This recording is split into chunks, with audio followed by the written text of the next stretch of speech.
6월 8일 먼저 보는 재미있는 8일 초등학교 5, 6학년과 중학교 1학년이 등교하면서 제주 지역 초중고 7만 8천여 명이 학교 생활에 들어갔습니다. 제주도 교육청에 따르면 코로나19 영향으로 5차례 개학이 연기된 끝에 지난달 20일 고교 3학년부터 시작한 순차 등교는 이날 초등학교 5, 6학년과 중학교 1학년 총 19,000여 명이 등교하는 것으로 99일 만에 성료했습니다. 70여 년 전 군사재판을 받은 제주 4.3 생존 수영인에 이어 행방불명 수영인들의 명예를 회복하기 위한 재심 청구서가 제주지방법원에 접수된 가운데 8일 첫 신문기일이 진행됐습니다.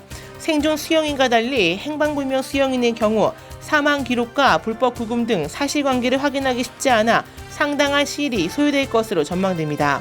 행방불명 수영인 가족 진술 등 간접 증거에 의존할 수밖에 없기 때문입니다. 자세한 내용 재민일보 1면에서 보실 수 있습니다. 지난 4월 제주 지역 고용보험 신규 취득자 수는 783명으로 확인됐습니다. 코로나19 충격을 지역 경제가 흔들렸던 2월만 1260명, 3월도 1100명으로 1000명대를 유지했지만 정작 봄 성수기를 앞두고 들썩여했던 4월 사정은 최근 5년 중 가장 저조했습니다.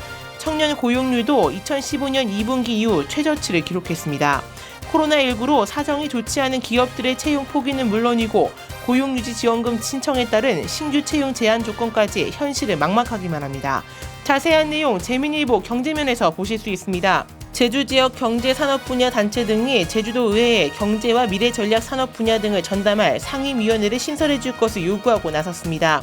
제주도 의회도 지난 2018년 농수축경제위원회가 맡는 경제 미래 전략 산업 분야를 분리해 기획경제상임위원회로 재편하는 방안을 검토한 상태입니다.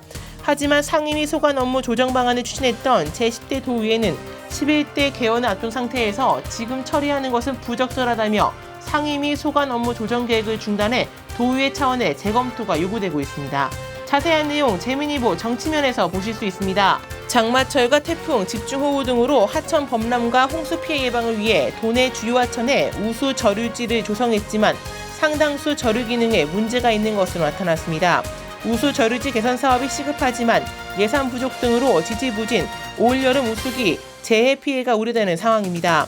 도내 주요 저수들이 재해와 홍수 예방에 재기능을 할 수 있도록 사업 추진이 시급한 상황입니다. 자세한 내용 재민일보 정치면에서 보실 수 있습니다. 코로나19 여파로 위축된 도민들의 문화 향유 기회를 회복하고 동시에 백혈병 소아암 환자들을 돕기 위한 의미 있는 음악축제가 마련됩니다.